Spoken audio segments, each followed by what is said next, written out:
In this part, we will explore the meaning of the 19th Shloka of Sri Vishnu Sahasranamam. Mahabuddhir Mahaviryo Mahashaktir Mahadyutihi Anirdeshyavabus Shriman Ameyatma Mahadhridit. Now, let's examine the meaning of this shloka.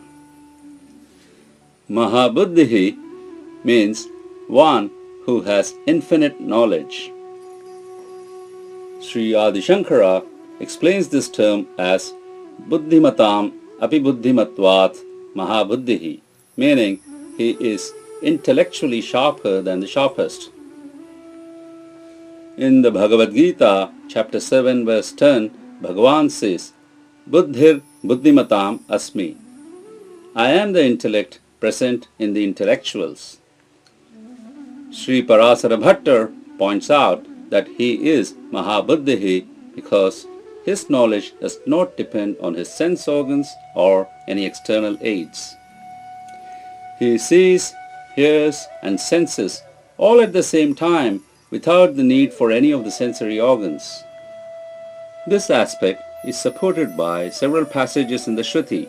For example, Vishwatash Chakshurutha Vishwato Mukhaha, meaning he has eyes on all sides and has several faces looking in all directions, from the Taittiriya Upanishad. Bhagavan is the Buddhi behind the functioning of all his creations, and so he is the collective sum total Mahabuddhihi. Pashyat ya chakshuhu sashrunoti akarnaha. He sees without eyes and hears without ears, from the Shetasva Upanishad. Sarvatokshi Shiromukham, meaning he has eyes, heads, mouth everywhere, from the Bhagavad Gita, chapter 13.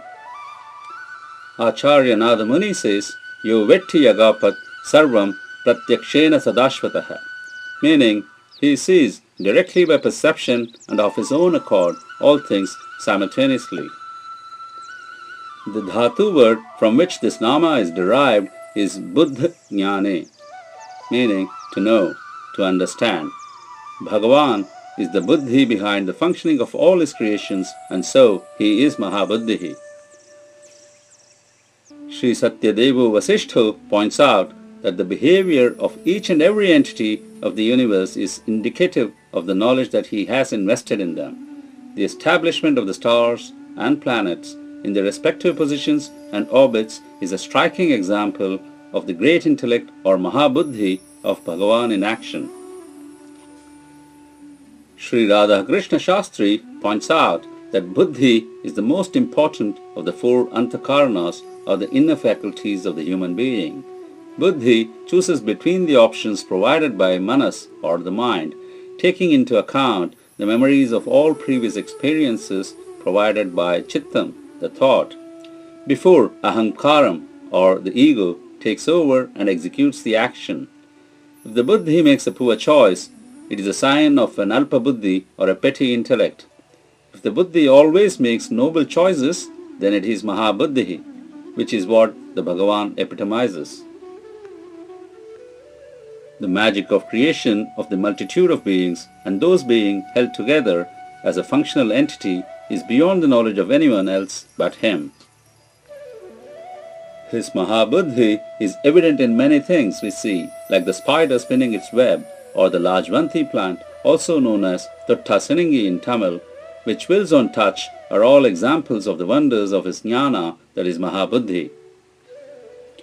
The Dharma Chakram, published by Sri Ramakrishna Tapovanam, gives the example of a crow's behavior.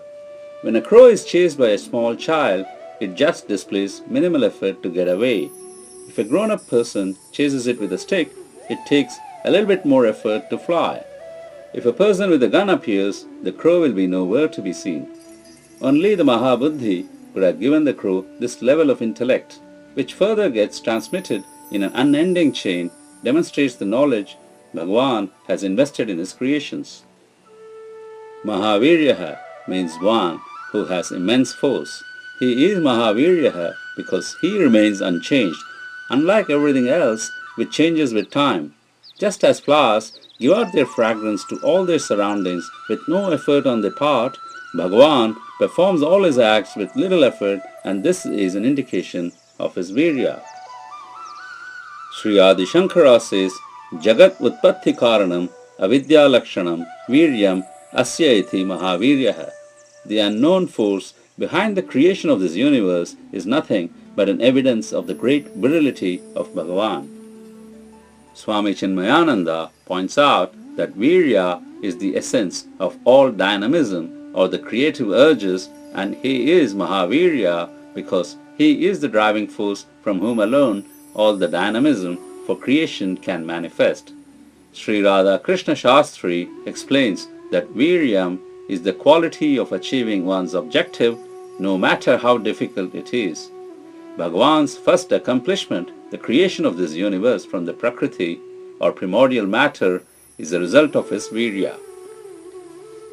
In the Vyakhyana in Dharma Chakram, it is pointed out that one with Virya or the creative energy should also be the one who has complete control of the Indriyas in order to transmit this creative energy to the benefit of everyone else.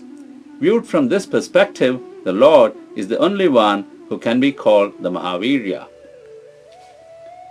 Mahashaktihi means he is the cause of the world.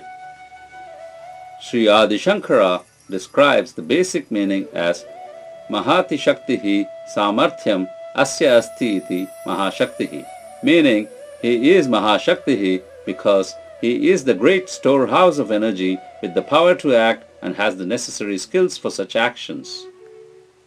Sri Parasara Bhattar points out that the Nama Mahashaktihi emphasizes that Bhagavan is not just the sentient cause of this world, but is also the material cause of this world.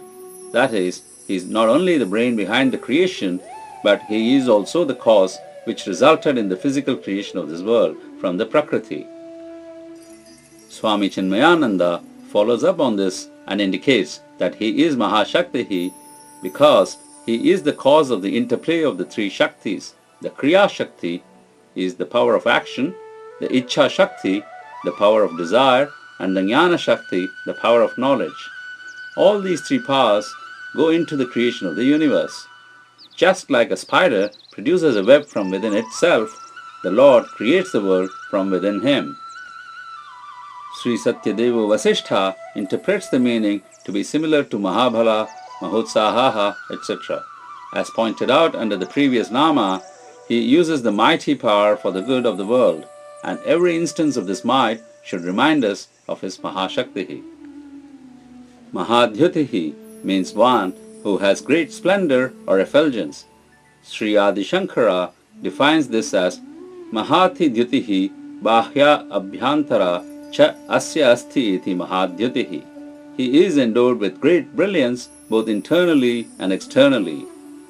The derivation of this nama is from the dhatu word dhyuta deeptao, means to shine. Dhyutate iti dhyutihi means one who is shining. Dhyutihi dhyota iti va dhyutihi means one who makes things shine is dhyutihi.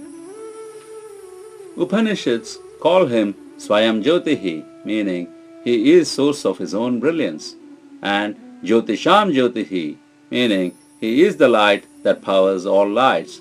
They also say Tasya Bhasha Sarvam Idam Vibhati. Everything here shines because of his brilliance.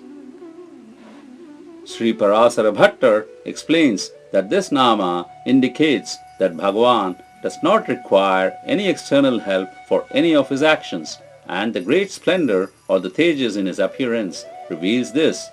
This brilliance is capable of removing both the outer and the inner darkness in us.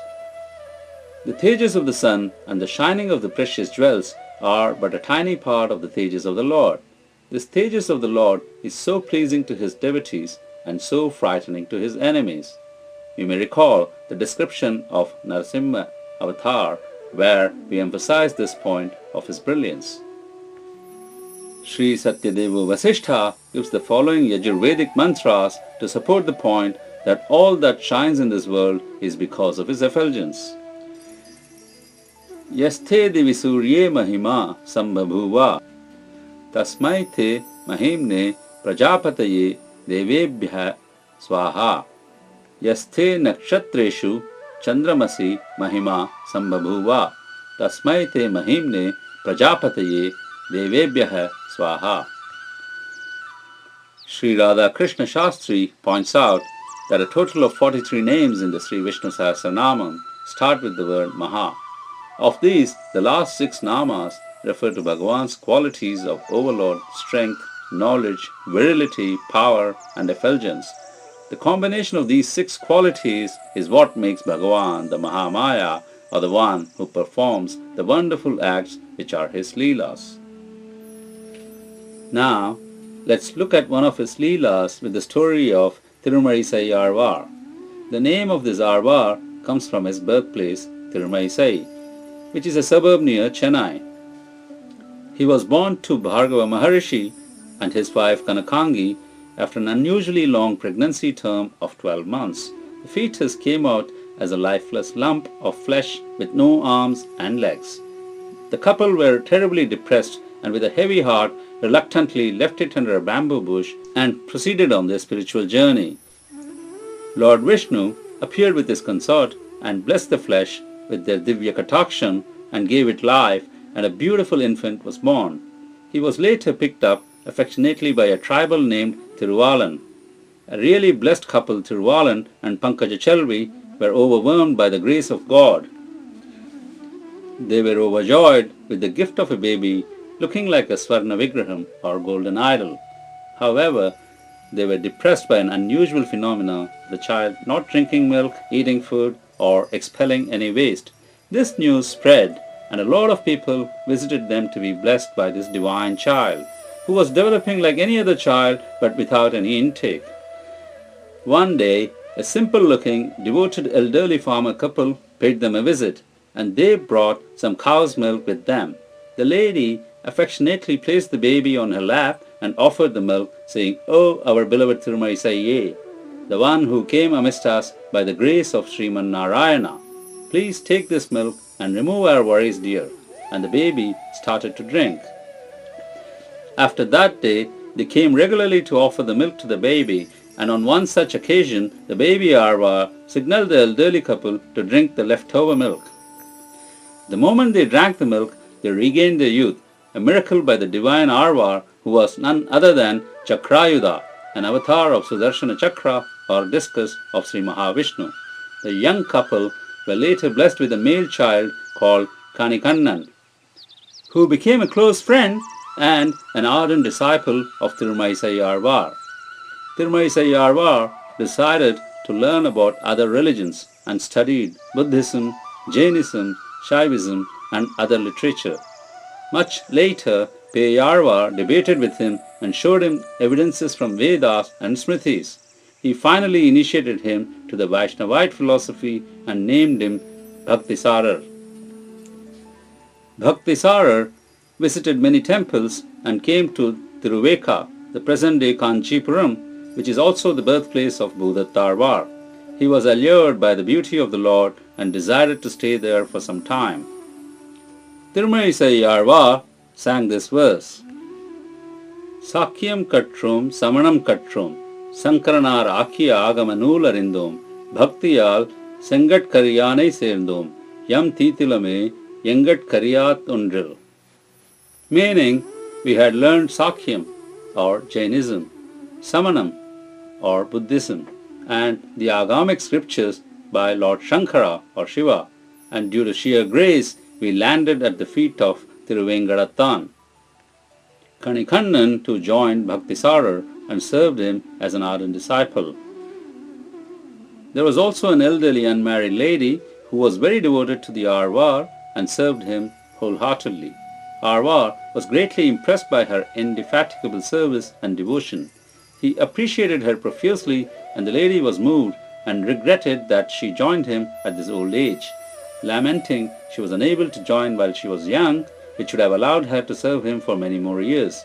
Hearing this, Arvar's kind heart melted, and he showered his grace on the lady, who was immediately transformed into an extremely beautiful young woman. A few years later, during a procession, the Pallava king saw her and married her. After some years, when the king noticed that his queen was not aging and remained youthful while he was aging, he found that it was due to the Arvar's Divya Kataksham. The king summoned Kanikannan, the disciple of Arvar, to the court and asked him to make a request to the Arvar to grant him youth and sing in his praise. Kanikannan refused, saying the Arvar and he will not yield to such a request. The enraged king ordered banishing Kanikannan from his kingdom. Kanikannan said, "This is not the only sthalam for me, the entire world is his," and left. He went to Arvar and narrated the incident and begged for his pardon for leaving him. Arvar felt very sad that his dearest friend and devoted disciple is about to leave him. He did not feel like staying there without Kanikannan. Hence Arvar too decided to leave Tiruveka. Arvar went to the temple and prayed wholeheartedly with tears in his eyes and requested the Lord to come along with him, as he cannot think of living without the Lord. The Arvar said, "Kanikannan pogindran Kamaru, Pungachi Manivanna, நீ கிடக்க வேண்டாம் சென்னாப் புலவனும் போகின்றேன் நீயும் உன்றன் பைனாகப் பாயை சுருட்டிக்கொள்." Meaning, Kanikannan is going out of Kanchi, Manivanna. I am also leaving with him. You don't have to lie down here anymore. Please, you also roll your nagam or serpent and follow me. And lo and behold, the Lord followed the Arvar with the snake rolled and tucked under his arms. The king learned the following day that the temple is desolated and the entire city looked dark and lifeless. He understood his folly and rushed immediately looking for the trio. He prostrated on the ground, repenting for what he had done, and requested them to forgive him and to come back to Kanchi. Arvar and Kanikannan, understanding the sincerity of his remorse and repentance, requested the Lord again to return and stay at Kanchi. Needless to say, the Lord obeyed. Kanikannan pokkorindan Kamaru pungachi manivanna, நீ கிடக்க வேண்டும் சென்னாப்புலவனும் போக்கொழிந்தேன் நீயும் உன்றன் பைனாகப் பாயை சுருட்டிக்கொள். Meaning, Kanikannan is going back to Kanchi Manivanna. I am also going back with him. Please, you also roll your nagam or the serpent bed and come back with us to Kanchi. The greatness of Arvar and the love or Vatsalyam of the Lord towards the Arvar to listen and obey the Bhakta's request is surreal. Once on his way to Tirukudandai, the Arvar stopped for a while to take rest and sat on the Thinai in front of a house in Perumpuliyur. A few Brahmins were reciting the Vedas inside that house. On seeing the Arvar, deemed a lower caste, they stopped their recitation since, as per their tradition, Vedas were not to be recited in the presence of a lower caste. Arvar immediately understood and was about to leave when the Brahmins started their recitation again. But they forgot the next line and got stuck when the Arvar symbolically broke open a paddy seed that was lying there with his fingernail to indicate the context with which the Vedas were being recited. The Brahmins were astounded and realized the greatness of the Arvar and sought his pardon and regained their memory of the Vedas. In another instance, where the Archakar or the priest of a Perumpalayur temple wanted to honor the Arvar, as the main deity of the temple was turning his head towards the direction of travel of the Arvar. However, one of the Vedyas and some local people objected to his caste. The Arvar felt hurt and prayed to the Lord to show himself to these people in his physical body to prove that the Antaryami is the same Narayanan in all living beings, irrespective of caste, creed, color, sex, etc., and sang this verse. அக்கரங்கள் அக்கரங்கள் என்றும் ஆவாது N'Golo இக்குறும்பை நீக்கி என்னை ஈசனாக்க வல்லையேல் சக்கரம் கோள் கையானே சடங்கக்கார் வாய் அடங்கிட உட்கிடந்த வண்ணமே புறம்போசிந்து காட்டிடே. Meaning, what is the use of your having those resplendent hands if you cannot remove the idiosyncrasies of these ignorant folk and make me powerful in their midst? Lord, with the divine discus in your hand, teach these fools a lesson by showing yourself appearing in my very physical body. Again, the Lord obeyed the Arvar and showed himself off in the body of Arvar, and the protesters were simply astonished and prostrated and begged for his pardon. It only goes to prove once again that no one is superior or inferior by birth. It is just bhakti and love for him that will make us dearer to him. No one chooses his kulam, parents, life, etc. It's all his mercy. Once, Tirumai Arvar went to have a darshan of Aravamudan Perumal in Kumbakonam. He was very much impressed by his beauty and wanted to have a chat with the Lord. So he prayed to the Lord, and after some time, the Lord answered his prayer and started to lift his head from the sleeping posture to get up. But the Arvar did not want to disturb his sleep, and hence he requested the Perumal to remain in the same posture and bless each devotee visiting him as he would bless the Arvar. This posture of Aravamudan is called as Uttrasayanam and thus called as Uttanasai. Later on, reaching Tirukkurandai in Kumbakonam, he let the birch bark leaf containing his writings in the waters of river Kaveri.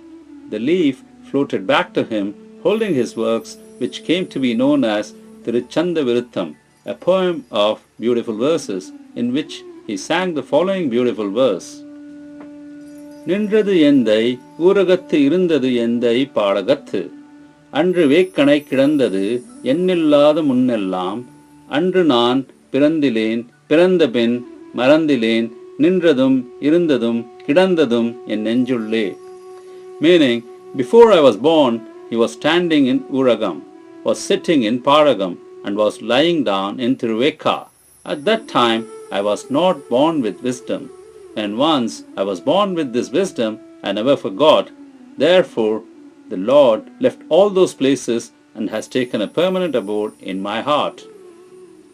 It is noteworthy that the great jnanis never considered themselves as born until they become realized souls. And once they realize, they have no other avocation other than being immersed in the thought of the Lord.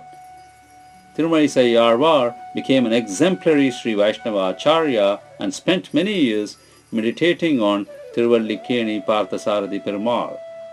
Tirumai Arvar Tiruvadigalil Saranam.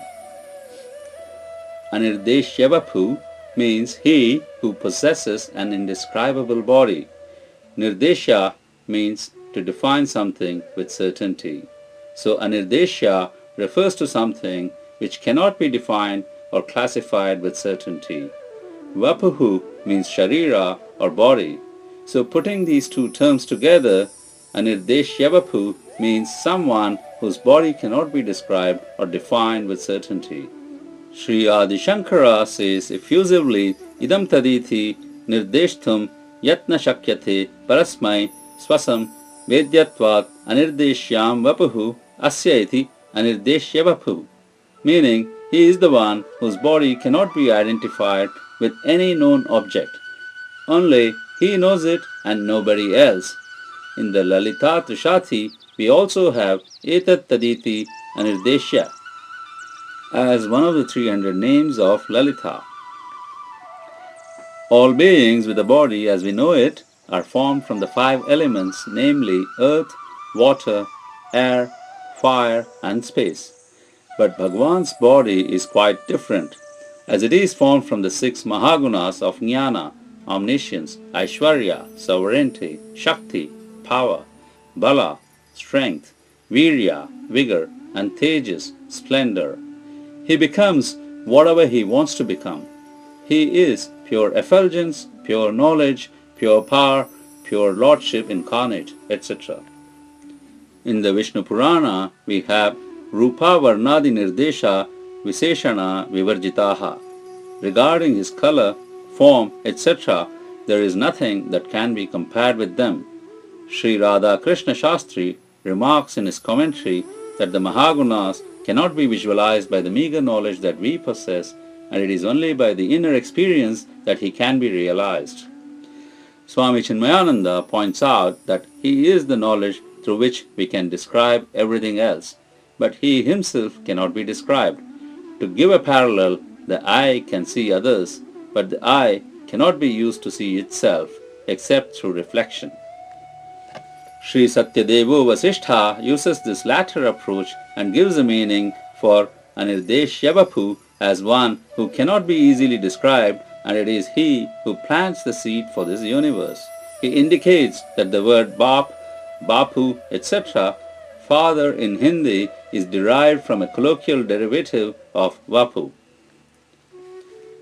Shriman means one who is possessed of beauty.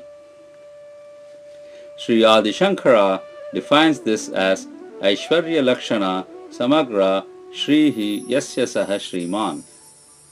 He has all the divine attributes which pertain to godliness. The word Shri has several meanings. It means wealth, beauty, divine attributes, and Lakshmi. Shriman also refers to Shriyapatihi, or the Lord of Shri, or Mahalakshmi. Bhagavan's beauty is natural to him because he has Shri in his Vakshasthala. The name Shriman appears 3 times in the Vishnu Sahasranamam. Each occurrence is interpreted in the context of the name that precedes it. For this Nama, since this immediately succeeds the description of the body of the Lord, Anirdeshyabapu, they interpret in this context and give the meaning that it refers to the enormously beautiful ornaments that decorate the body of Bhagavan as per Sri Parasara Bhattar, or they refer to the beauty associated with the 6 great gunas or qualities per Sri Adi Shankara. Sri Satyadeva Vasishtha gives the root as Sri Sevayam, one who is fit to be served. Sri also means Shobha or beauty or Kanti. He points out that the beauty that is seen all around us in the trees, the birds, the rivers, the flowers, the sun, the moon, the stars, etc. should remind us constantly of Bhagavan, the Shriman whose Shri is shining in everything. Shri also means wealth. The wealth that humans have is transient and can disappear any time. But Bhagavan is Shriman whose wealth is everlasting and eternal. The Dharma Chakram explains this Nama to mean that the Prakriti and Purusha are inseparable, just as Shri and the Lord are inseparable and are part of the same Parabrahman. Ameyatma means one who is incomprehensible. The root is Mamane, meaning to measure or infer. Based on this, Sri Adi Shankara says, Sarva pranibihi ameya buddhihi atma yasya saha ameyatma. His intellect or self cannot be measured or inferred by other beings. Sri Parasara Bhattar explains that based on the 6 gunas of the Bhagavan described in the previous namas, he is Ameyatma, or a person of incomprehensible nature. Sri Satyadeva Vasishtha starts from the root or dhatu from which this nama is derived.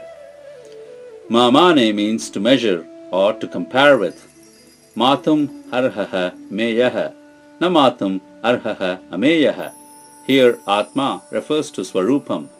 Since he is the inner soul of everything, and it is not possible to describe him from outside, just as an ocean cannot be precisely defined when you are in the middle of the ocean.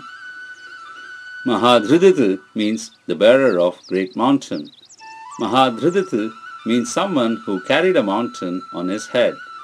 There are 2 instances of Bhagavan bearing the mountain. The first one was when the Mandara mountain was used to churn the Milky Ocean. The Bhagavan appeared in the form of a giant tortoise to bear the churning stick, which was the Mandara mountain, on his back. The second instance is when Lord Krishna bore the Govardhana mountain in Gokulam to protect the cows and the cowherds. Swami Chinmayananda points out that Bhagavan also supports the mind and intellect of the devotee. When a devotee is churning her own milk-like pure heart of devotion through Shravana, study, and Manana, reflection, in order to gain the Amritam or nectar of salvation, that is moksha. Some versions of Sahasranamam have this nama as Mahadridrik instead of Mahadhridit. Sri Radha Krishna Shastri points out that the difference between the two as minor. Mahadhridrik means one who is capable of bearing a huge mountain. Mahadraye Didishnoti, while Mahadridit means one who bears a huge mountain, Mahadrim Dharati.